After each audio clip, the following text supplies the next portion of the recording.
Hello बच्चों, आज हमारा थर्ड यहाँ पर टॉपिक है फिज़िकल वर्ल्ड में। अभी तक हमने 2 लेक्चर आपको पढ़ाए हैं, जो नहीं देखा होगा प्लीज़ आप उसको देखिएगा। अब हमारा थर्ड टॉपिक है थ्रस्ट ऑफ फिजिक्स, मतलब फिजिक्स किस पर ज़्यादा प्रेशर देती है, फिजिक्स क्या कहती है कि किस पर ज़्यादा हमें फोकस करना है। थ्रस्ट ऑफ फिजिक्स का मतलब, इसका मतलब फिजिक्स ये कहती है कि हमें किस पर ज़्यादा फोकस करना है। तो किस पर ज़्यादा फोकस करती है फिजिक्स, तो उसके 2 एरिया हैं। पहला ये है कि यूनिफिकेशन और दूसरा है रिडक्शन। फिजिक्स यूनिफिकेशन और रिडक्शन 2 कॉन्सेप्ट को ज़्यादा फोकस करना चाहती है। यूनिफिकेशन क्या है, आइए हम इसको समझते हैं कि यूनिफिकेशन, फिजिक्स किसी भी कॉन्सेप्ट का यूनिफिकेशन करना चाहती है, रिडक्शन करना चाहती है। इसका मतलब क्या हुआ? यूनिफिकेशन का मतलब होता है किसी चीज़ को यूनाइट कर देना। अब आपको पता है कि नेचर में बहुत ढेर सारी चीज़ें हैं,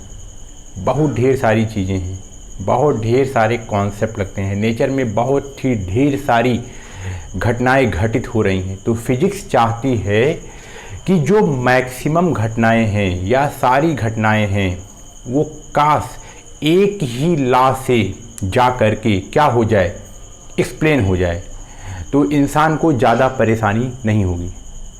जैसे फॉर एग्ज़ाम्पल यूनिफिकेशन क्या है, few loss explain diverse phenomena, मतलब डिफरेंट फिनोमेना का एक्सप्लेनेशन एक ही कॉन्सेप्ट से हो गया। और ये फिजिक्स चाहती भी है। अगर आपको ढेर सारे कॉन्सेप्ट, इसमें कौन सा लॉ लग रहा है, इसमें कौन सा लॉ लग रहा है, इसमें कौन सा लॉ लग रहा है, एक तो उसको रिमेंबर करना बड़ा मुश्किल है। इससे जो है सिलेबस काफ़ी ब्रॉड हो जाता है, चीज़ें हमको ज़्यादा पढ़नी पड़ती हैं। तो फिजिक्स ये चाहती है कि कोई भी घटना घटित हो रही है, कोई भी फिनोमेना हो रहा है नेचर में, तो वहाँ पर जो लॉ लग रहा है काश वो ज़्यादा से ज़्यादा एक ही लगे। तो इससे फ़ायदा ये हो गया कि हमें ज़्यादा लर्न नहीं करना पड़ा, हमें ज़्यादा परेशान नहीं होना पड़ा। जैसे आपको पता है कि ग्रेविटी, आप सब जानते हैं ग्रेविटी क्या होता है। ग्रेविटी का मतलब अगर किसी ऑब्जेक्ट को कोई अर्थ अपनी तरफ अट्रैक्ट करती है तो इसका मतलब वो ग्रेविटी है। अर्थ जब किसी भी ऑब्जेक्ट को अपनी तरफ क्या करे, अट्रैक्ट, वो ग्रेविटी है। Gravity explain both motion of moon and fall of Apple. आपको ये पता है कि अगर ये अर्थ है तो आपको पता है अर्थ के चारों तरफ कौन मूवमेंट कर रहा है, मून। तो ये क्यों मूवमेंट कर रहा है, ये ग्रेविटी के कारण। जैसे मून क्यों मूवमेंट कर रहा है, ये एक कॉन्सेप्ट है। मून क्यों मूवमेंट कर रहा है, एक कॉन्सेप्ट है। एक्सप्लेन कौन किया, ग्रेविटी वाला कॉन्सेप्ट। अच्छा, कोई एप्पल अगर पेड़ से टूटा, वो कहाँ गिरा, नीचे, वो क्यों गिर रहा है, तो इसका भी आंसर है ग्रेविटी के कारण। तो यहाँ पर देखो 2 डिफरेंट फिनोमेना हैं, एक मोशन ऑफ मून और दूसरा एप्पल का फॉल। दोनों का कॉन्सेप्ट किस एक के द्वारा किया जा रहा है, तो इसका आंसर है ग्रेविटी के कारण। तो इसका मतलब यहाँ पर अगर ऐसी ही बहुत ढेर सारी चीज़ें एक ही कॉन्सेप्ट से, अगर आप ये भी सोच सकते हैं कि ग्रेविटी वाले कॉन्सेप्ट से आखिर और कौन कौन सी चीज़ें एक्सप्लेन की जा सकती हैं, तो हमारा काम आसान हो गया। हमने उसको क्या कर दिया, हमने इसको यूनिफाइड कर दिया। हमने इसको क्या कर दिया, हमने उसको यूनिफाइड कर दिया। और फिजिक्स चाहती है कि यूनिफिकेशन हो। फिजिक्स का इसी बात पर जोर रहता है कि यूनिफिकेशन ज़्यादा से ज़्यादा हो, एक ही कॉन्सेप्ट से बहुत ढेर सारे फिनोमेना एक्सप्लेन कर दिए जाएं, ये बहुत अच्छा होगा। अच्छा, दूसरा फिजिक्स क्या चाहती है, फिजिक्स चाहती है रिडक्शन। रिडक्शन का मतलब अगर आपके पास कोई बहुत कॉम्प्लेक्स प्रॉब्लम है, फिनोमेना, कोई एक ऐसी फिनोमेना हो रही है बहुत कॉम्प्लेक्स है, अगर आपको उसको समझना है तो आप उसको छोटे छोटे पार्ट में ब्रेक कर लें। उसको आप अगर छोटे छोटे पार्ट में ब्रेक करते हैं तो इसका मतलब जब छोटे पार्ट में ब्रेक करेंगे, अगर आप उसे एक कैटेगरी वाइज ब्रेक करेंगे तो इसका मतलब आप उसको सिंपलर फॉर्म बनाएंगे, और सिंपलर फॉर्म जब उसको आप छोटे छोटे पार्ट में ब्रेक कर लेंगे तो उसको अंडरस्टैंड करना ज़्यादा अच्छा है, उसको अंडरस्टैंड करना ज़्यादा अच्छा है। कहने का मतलब कॉम्प्लेक्स प्रॉब्लम को understand complex system into simpler part, और तब जा कर के उसकी स्टडी करिए, तब इसको हम लोग बोलते हैं रिडक्शन। मतलब बहुत ही कॉम्प्लेक्स प्रॉब्लम को आप बहुत ही सिंपल फॉर्म में ब्रेक करिए और फिर आप जा कर के उसकी स्टडी करिए। फिर क्या होता है, हम इसको बोलते हैं कि ये हमने कॉन्सेप्ट का रिडक्शन किया। और फिजिक्स चाहती है कि उसको जा कर के बेस से, रूट से, ग्राउंड लेवल से उसको ठीक से समझा जाए, ये फिजिक्स चाहती है। अब इसका एग्जांपल क्या है, जैसे अभी आप क्लास 11th में ही थर्मोडायनेमिक्स का चैप्टर पढ़ेंगे, ये बाद में बहुत आएगा, तो वहाँ पर जो टेम्परेचर का कॉन्सेप्ट है, ये टेम्परेचर का कॉन्सेप्ट वैसे हमें नहीं समझ में आता है। जब हम इसे मॉलिक्यूलर फॉर्म में ब्रेक करते हैं, किसी पार्ट को इंटरनल जा कर के उसको सही से उसकी साइंटिफिक स्टडी करते हैं, तब हम समझ पाते हैं कि आखिर इस टेम्परेचर कॉन्सेप्ट का क्या मतलब है। वैसे ही मैं आपको एक बात बता रहा हूँ, जैसे आपको ये पता है कि अगर किसी बॉडी का टेम्परेचर ज़्यादा हाई होता है, अगर मान लीजिए कोई बॉडी है, अगर इसका टेम्परेचर ज़्यादा हाई है, अगर हम इसको टच करेंगे, अगर इसको हम टच करेंगे तो हम इसको टच नहीं कर पाएंगे, तुरंत हम अपना हाथ क्या कर लेंगे, हटा लेंगे। अच्छा, तो इसका मतलब क्या हुआ, तो टेम्परेचर आखिर करता क्या है, ये होता क्यों है, क्यों हम लोग इसको हटा लेते हैं। तो इसमें ये एक कॉम्प्लेक्स प्रॉब्लम है, ये कॉम्प्लिकेटेड है, इसको हमने सिंपलर फॉर्म में ब्रेक किया, देखा कि आखिर होता क्या है। तो क्या होता था, तो ये डिफाइन किया गया, टेम्परेचर और कुछ भी नहीं, टेम्परेचर कुछ और नहीं है, ये बाद में आपको बताया जाएगा। टेम्परेचर जो किसी भी मटेरियल का मॉलिक्यूल होता है ना, किसी भी मटेरियल का क्या होता है, मॉलिक्यूल, उसी का काइनेटिक फॉर्म होता है। वैसे ही आप एक सिंपल सा एग्जांपल लीजिए, अगर आपने मान लीजिए किसी बर्तन में, मान लीजिए आपने वाटर भर दिया, बहुत ध्यान से सुनिएगा, आपने क्या फिलअप किया, वाटर। अगर आपने यहाँ वाटर फिलअप किया है और अगर आपने इसको गैस के बर्नर पर रखा है, पहले ये क्या था, पहले ये कोल्ड था, पहले ठंडा था। जब ये ठंडा था तो आपने ये देखा होगा कि इनके जो मॉलिक्यूल हैं, ये सारे मॉलिक्यूल ये मोशन नहीं कर रहे हैं, नो मोशन, इनके मॉलिक्यूल कोई मोशन नहीं कर रहे हैं। इसको आप ध्यान से देखिएगा, कोई ठंडा पानी आप बीकर में रखिए या किसी बर्तन में रखिए तो उसके मॉलिक्यूल कोई मोशन नहीं करते, अगर आप उसको स्टेशनरी कुछ देर के लिए रख दीजिए।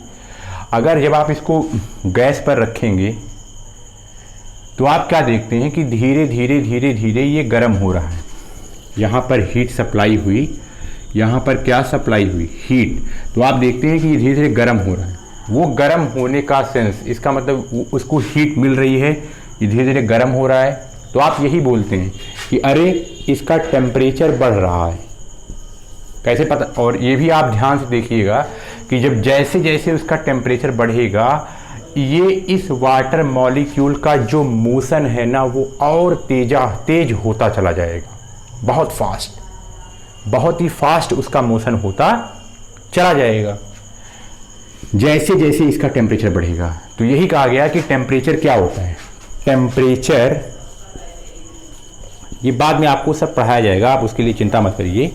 टेम्परेचर एवरेज काइनेटिक एनर्जी होती है, average kinetic energy of molecule, किसी भी सिस्टम की। अब एवरेज क्यों लेते हैं, क्योंकि यहाँ पर एक तो एटम या मॉलिक्यूल है नहीं, यहाँ पर बहुत ढेर सारे हैं और सब मूवमेंट कर रहे हैं, तो उसको एक एवरेज बोल देते हैं। काइनेटिक का मतलब मूव करना, और जितनी ज़्यादा वो मूव करेंगे, जितना ज़्यादा वो मूव करेंगे उतना ज़्यादा उसका टेम्परेचर बढ़ेगा। अच्छा, आपको ये पता है अगर कोई चीज़ ज़्यादा तेज़ मूवमेंट करती है तो वो हमें हिट करती है। अगर मैं आपसे कहूँ, अगर मैं आपको एक बॉल फेंक करके मारूँ धीरे से तो आपको कम हिट करता है, अगर मैं आपको बॉल और तेज खींच करके मारूं तो आपको ज़्यादा हिट करेगा। वैसे ही जब टेम्परेचर ज़्यादा रहता है तो जो उसकी काइनेटिक एनर्जी है वो ज़्यादा रहती है। अगर मान लीजिए मैंने इसका टेम्परेचर बढ़ा दिया तो इसका मतलब ये पक्का है कि ये सारे मॉलिक्यूल की काइनेटिक एनर्जी बढ़ गई बहुत। अगर इसका टेम्परेचर बहुत ज़्यादा है तो इसका मतलब ये हुआ कि उसकी काइनेटिक एनर्जी बहुत ज़्यादा है। काइनेटिक एनर्जी बहुत ज़्यादा है, इसका मतलब वो अपनी मीन पोजीशन भी बहुत तेज़ वाइब्रेट कर रहा है, बहुत तेज़। जब हम इसको टच करते हैं तो वो वाइब्रेशन आकर के हमारे हाथ पर कोलाइड करता है, टक्कर मारता है, जिससे हमको चोट लगती है। इसीलिए हम हाथ क्या कर लेते हैं, हटा लेते हैं। तो इसका ये मतलब हुआ, देखिए यहाँ पर हमने टेम्परेचर का कॉन्सेप्ट बहुत ही जो कॉम्प्लेक्स फॉर्मेट था मैंने उसको सिंपलर फॉर्म में ब्रेक किया, और ब्रेक करके तब हम जा कर के ये कॉन्सेप्ट समझ पाए कि आखिर टेम्परेचर होता क्या है। तो इसीलिए फिजिक्स दो बात पर ज़्यादा जोर देती है। पहला यूनिफिकेशन, वो चाहती है कि हर चीज़ यूनिफाई हो जाए। दूसरा रिडक्शन, कोई कॉम्प्लेक्स प्रॉब्लम अगर आपके सामने आ जाए तो आप उसको छोटे छोटे पार्ट में ब्रेक करके आप उसका स्टडी कर सकते हैं। अब अगली बात ये आती है कि स्कोप ऑफ फिज़िक्स, मतलब जो हम फिज़िक्स ये पढ़ने चल रहे हैं कि आखिर इसका स्कोप कहाँ तक है, कहाँ तक ये फैला है। मतलब अगर हम इस फिज़िक्स के कॉन्सेप्ट को पढ़ लेते हैं तो हम कहाँ तक जा सकते हैं, फिज़िक्स कहाँ कहाँ अप्लाई होती है। तो इसका आप रेंज देखिए, ये कह रहा है कि कितनी छोटे से छोटे माइक्रोस्कोपिक लेवल और मैक्रोस्कोपिक लेवल, छोटे से छोटा कितना घुसा हुआ है फिजिक्स, और मैक्रोस्कोपिक लेवल बड़ा सा बड़ा कितना जा सकता है, कहाँ से लेकर कहाँ तक है। तो इसका मतलब उसका स्कोप कहाँ से कितना छोटा कितना बड़ा, कितना बड़ा लेवल है उसका। तो वो एटॉमिक लेवल तक, क्योंकि भी आप क्लास 12th में न्यूक्लियर फोर्सेस के बारे में पढ़ेंगे तो आप जान लीजिए कि एटम के न्यूक्लियस के अंदर की बात करेंगे तो वहाँ भी फिजिक्स एक्सप्लेन करती है। तो कहने का मतलब एटॉमिक लेवल कितना छोटा है, 10⁻⁻14 मीटर, वहाँ फिजिक्स अप्लाई होती है। ये माइक्रोस्कोपिक लेवल है, बहुत छोटे से, कितना छोटा, 10⁻⁻14 मीटर। अगला है मैक्रोस्कोपिक लेवल, कितना बड़ा हम लोग अप्लाई कर सकते हैं। ये एस्ट्रोनॉमिकल लेवल, जैसे कि आप देख रहे हैं कि यूनिवर्स में कोई भी प्लैनेट है तो किसी के अराउंड मूव कर रहा है, वहाँ तक फिजिक्स अप्लाई हो सकती है। तो एस्ट्रोनॉमिकल लेवल का मतलब ये हुआ 10⁻26 मीटर, इतनी लेंथ कवर करता है, इतनी बड़ी चीज़ों पर भी फिजिक्स अप्लाई होती है। अच्छा, अगर हम इसी को मास के टर्म में बोलें तो 10⁻26 kg, इतने छोटे मास में भी फिजिक्स अप्लाई होती है, ये मास के लेवल से। और कहाँ तक जाती है मास के लेवल से, तो 10⁻55 kg, ये इसका रेंज है, ये इसका स्कोप है।